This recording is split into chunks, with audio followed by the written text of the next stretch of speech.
Ku datang dengan syukurku, membawa kerinduanku. Yesus, ingin ku menyenangkan-Mu.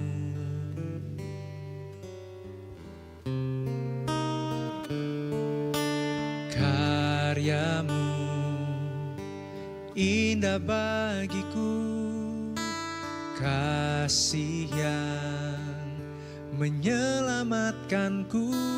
Yesus, inilah persembahanku.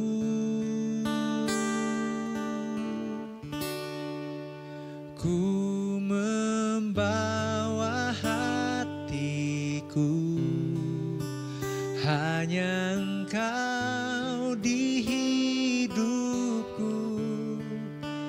Yesusku, Kau terindah, selamanya ku menyembah-Mu. Ku membawa hidupku, inilah persembahanku untuk Yesusku yang terindah, selamanya ku menyembah-Mu. Yesus, kami bawa hidup kami hanya bagi-Mu, Tuhan. Ku datang dengan syukurku, membawa kerinduanku. Yesus, ingin ku menyenangkan-Mu. Karya-Mu, Tuhan, karya-Mu indah bagiku, kasih yang menyelamatkanku. Yesus, inilah persembahanku.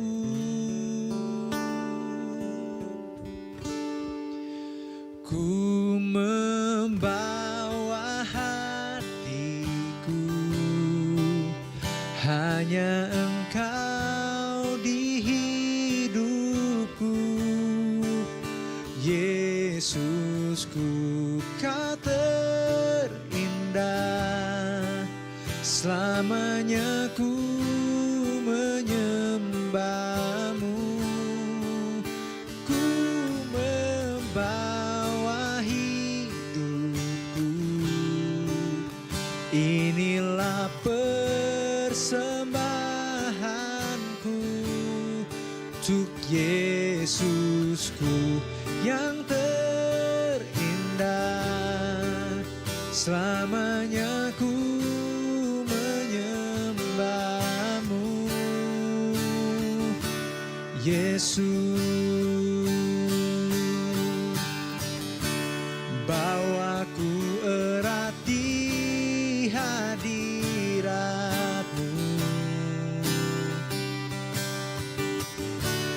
Hatiku persembahan bagi-Mu.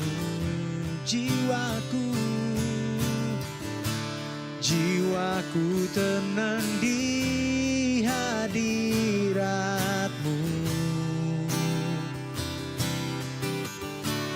Hatiku aman dalam kasih-Mu.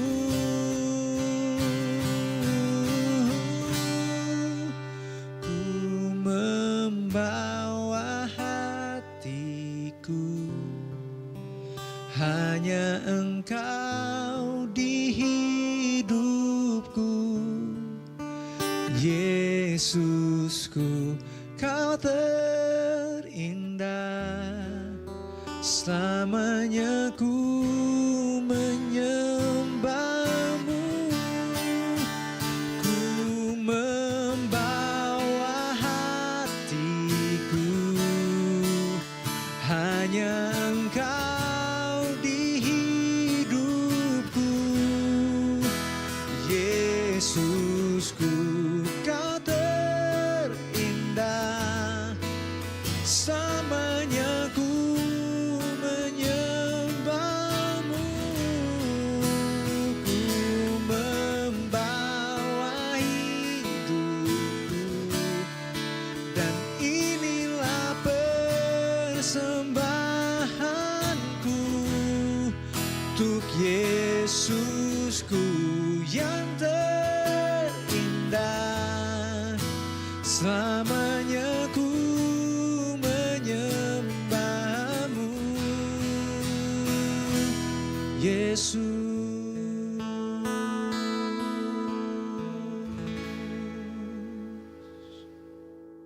Haleluya, Shalom Bapak Ibu Saudara yang saya kasihi. Kita masih terus membahas tentang pentingnya kita mempraktekkan kompak, mempraktekkan gaya hidup seorang murid kalau kita dipenuhi oleh Roh Kudus dan dipimpin oleh Roh Kudus. Ingat, tanpa pimpinan Roh Kudus, kita tidak mungkin mempraktekkan 3B, saudara. Kita nggak mungkin mempraktekkan bagaimana kita berjalan bersama dengan Kristus. Tanpa Roh Kudus kita tidak bisa belajar dari Kristus. Dan tanpa Roh Kudus, saudara, kita tidak bisa berubah serupa dengan Kristus. Nah, makanya kita harus mengandalkan Roh Kudus supaya setiap hari, saudara, kita semakin berubah, semakin serupa dengan Kristus. Nah, bagaimana kita bisa berubah serupa Kristus? Ingat, saudara, ya, kita tidak bisa berubah serupa Kristus kalau musuh dalam hidup kita belum dikalahkan, yaitu ego kita. Nah, saudara, selama ego kita terus memerintah hidup kita, ego kita, saudara, menjadi pusat dalam hidup kita, maka kita tidak mungkin berubah makin serupa dengan Kristus. Nah, bagaimana kita menangani ego? Nah, kalau di dalam agama Timur, saudara, biasanya ego itu ya ditidurkan, ya dibuat apa, saudaraku, tenang dengan cara meditasi, dengan cara apa, saudaraku, menenangkan diri, ya ditidurkan. Nah, dia beres nggak? Enggak, cuman tidur, saudara. Tunggu kalau dia bangun. Ya, nah, itu di dunia agama-agama Timur. Sebaliknya, ya, di dunia Barat, ego itu dimanjakan, saudara. Ya, disenangkan. Ya, dikultivate, ya, dibudidayakan. Ya, makanya di dunia Barat, pengaruh-pengaruh psikologis modern, ya, yang memanjakan ego. Ya, di psikologi modern bilang begini, saudara, ya, temukanlah dirimu, ya, kemudian ekspresikanlah dirimu, ya, kemudian apa, saudara, terimalah dirimu, ya. Nah, saudara, apa yang terjadi kalau ego dimanjakan, saudara? Maka ego itu makin, ya, kuat memerintah hidup kita. Nah, kalau ego yang memerintah, saudara, itu lawannya kerajaan Allah. Kalau kerajaan Allah, saudaraku, ya, Kristuslah jadi raja. Dia yang memerintah ego kita. Ego kita jadi hamba.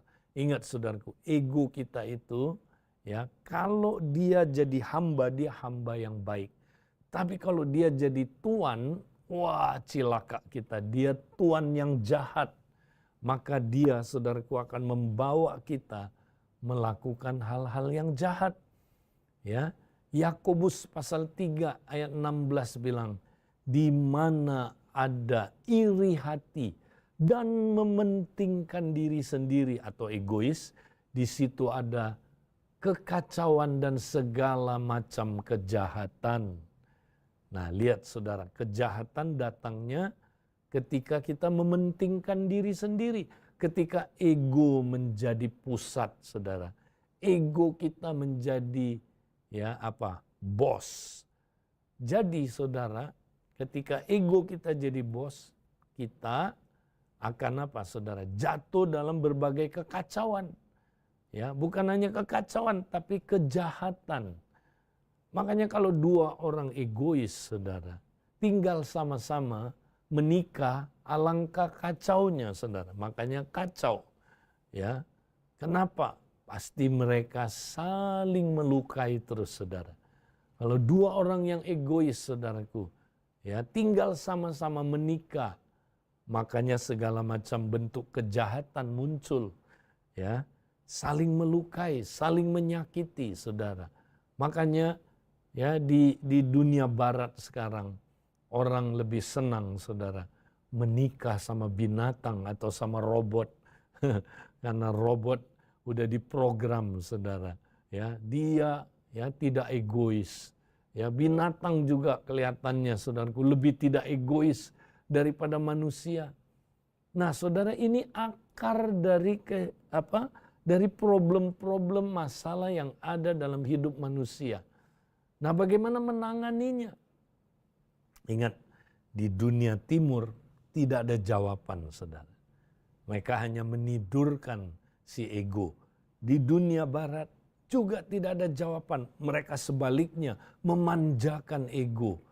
Mari kita datang kepada pakarnya yang bisa menyelesaikan masalah ego ini, saudara.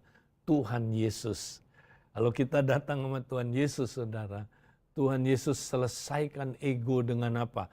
Dia bawa ego kita kepada kematian di kayu salib.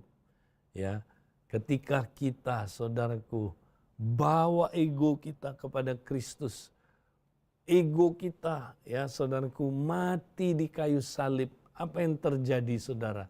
Yang memerintah hidup kita adalah Kristus. Maka apa yang terjadi, saudara?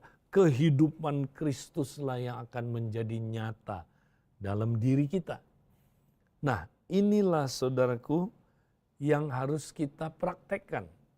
Nah, proses ini, saudara, di mana matinya ego, ya, dan proses di mana kehidupan Kristus menjadi nyata dalam diri kita, tidak bisa terjadi kalau itu bukan oleh pekerjaan Roh Kudus, saudara. Ya, sebab Roh Kudus, ya, membawa kita sehingga kita bisa mematikan ego kita, mematikan perbuatan-perbuatan daging, saudara. Ya, kalau kita hidup oleh daging, saudara, ya, kita dikuasai oleh daging, maka kita akan mati, katanya, saudara. Iya, kalau kita hidup dalam daging, kita belum lahir baru, kita akhirnya, saudaraku, mati. Ya, tapi oleh Roh, kalau kita udah lahir baru, Roh Kudus ada dalam diri kita. Oleh Roh kita justru mematikan apa, saudara? Perbuatan-perbuatan daging. Nah, ini yang luar biasa. Makanya tiap hari, saudara, kita mesti apa, saudara? Ya, dipimpin oleh Roh. Ya, Tuhan Yesus saja ketika dia, saudaraku, ya, habis kembali, ya, dia, saudaraku, maksud saya dibaptis, ya, kemudian Roh membawa dia kemana? Ke padang gurun. Supaya apa, saudaraku? Ya, supaya lewat itu dia mengalami, saudaraku, ya, di mana, saudara, ya, dia mengalami pimpinan Roh Kudus sehingga Tuhan Yesus, saudara, tidak melakukan apa yang dia inginkan, tetapi dia melakukan apa yang Bapa ingin dia lakukan, saudara. Ya, dia bisa menyelesaikan masalah egonya, saudara, karena Roh Kudus menolong dia, saudara, sehingga dia dipenuhi dengan Roh Kudus, dipimpin oleh Roh Kudus di padang gurun itu. Dia bisa mengalahkan pencobaan-pencobaan yang dia alami di dalam tubuh, ya, yang apa, saudaraku, serupa dengan kita ini. Nah, dia menjadi, saudaraku, ya, contoh buat kita, ya bagaimana kita pun harus dipimpin oleh Roh. Ya, kita harus saudaraku seperti Kristus. Ya, kita menyerah supaya Roh Kudus bawa kita kepada apa, saudaraku? Kematian ego. Ya, nah Tuhan Yesus nggak pernah berdosa, saudara. Ya, kita, ya saudaraku, kalau kita nggak dipimpin oleh Roh, ya kita akan jatuh terus, saudaraku, di dalam dosa. Makanya, saudara, kita tiap hari dipimpin oleh Roh. Nah, kalau kita lihat, saudaraku, di dalam 2 Korintus 4, ya, saya mau bacakan ayat 10. Kami senantiasa membawa kematian Yesus di dalam tubuh kami, supaya kehidupan Yesus juga menjadi nyata di dalam tubuh kami. Nah, problemnya adalah tubuh kita, saudara.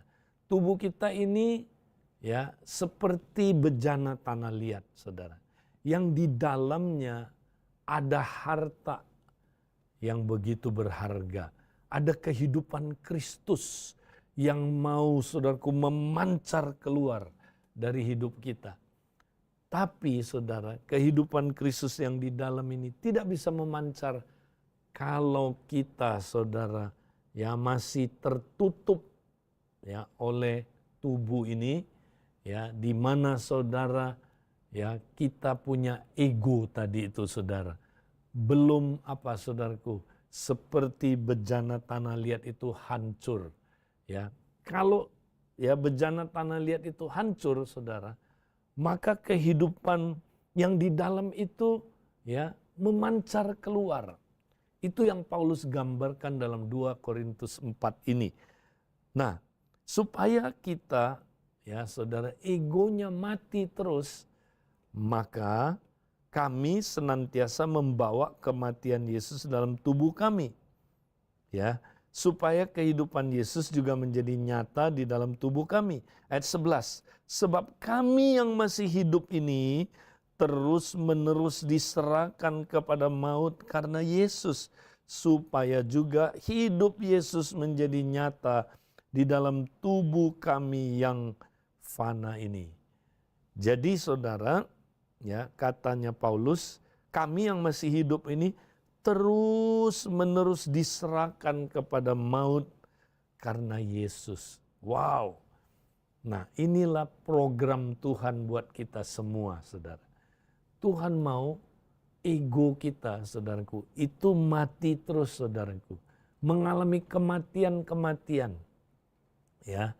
Nah, jadi kita senantiasa, saudara, ya itu diserahkan kepada maut karena Yesus. Nah, siapa yang menyerahkan kita? Bukan setan, saudara. Kalau kita lihat konteksnya, Tuhan sendiri menyerahkan kita, saudara, kepada maut. Nah, apakah Tuhan jahat? Enggak. Ya, Tuhan menyerahkan kepada maut supaya ego kita itu, saudaraku, mati. Ketika ego kita mati, saudara, nah kehidupan Kristus menjadi nyata, muncul dalam hidup kita, saudara. Ya, sehingga, saudara, apa yang terjadi, saudara?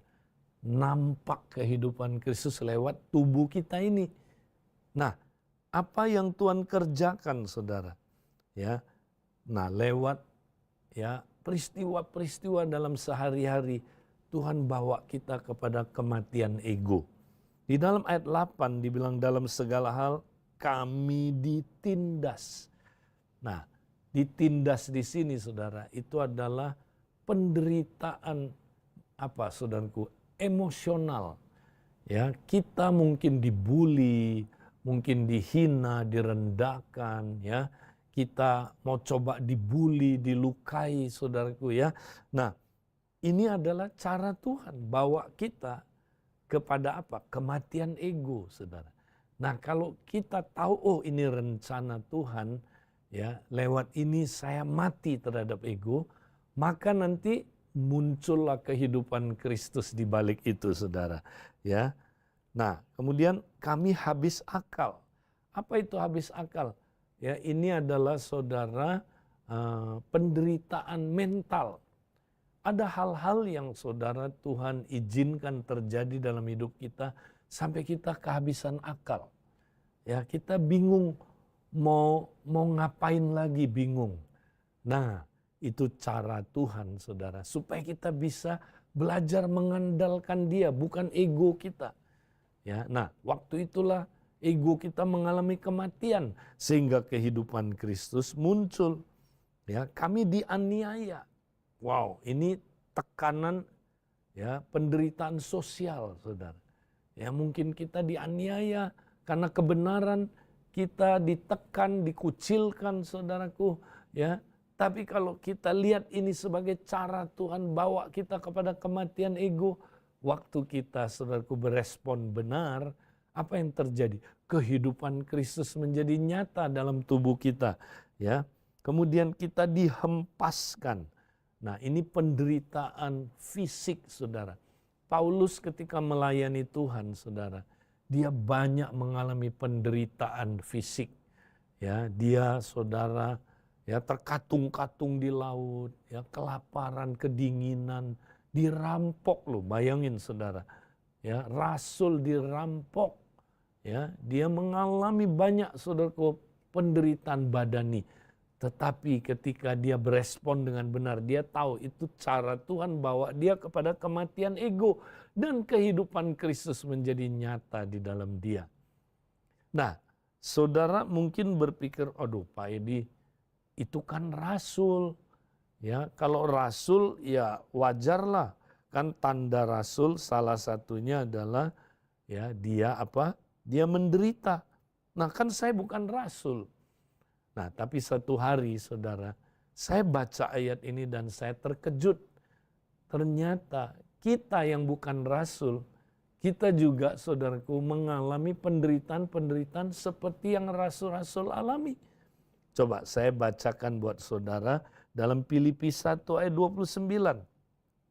Sebab kepada kamu dikaruniakan bukan saja untuk percaya kepada Kristus, melainkan juga untuk menderita untuk Dia. Nah, kepada kamu di sini siapa? Orang percaya. Ya. Ini orang percaya, semua orang percaya, ya, dipercayakan bukan hanya untuk percaya kepada Kristus saja, tapi juga untuk menderita bagi Dia. Nah, penderitaan yang bagaimana? Ayat 20 menjelaskan, ayat 30.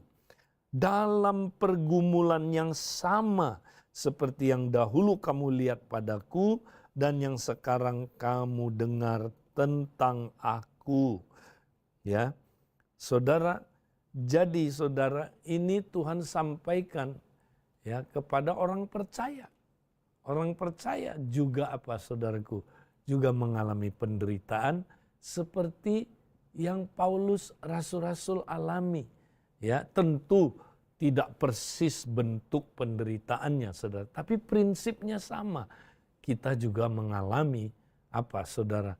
Penderitaan-penderitaan emosional, penderitaan-penderitaan mental, penderitaan-penderitaan sosial, penderitaan-penderitaan badani. Tapi itu semua, saudara, cara Tuhan untuk bawa kita kepada kematian ego sehingga kehidupan Kristus menjadi nyata. Nah, saudara, mari kita terus dipimpin oleh Roh sehingga kita bisa berubah semakin serupa dengan Kristus. Tuhan memberkati kita. Amin.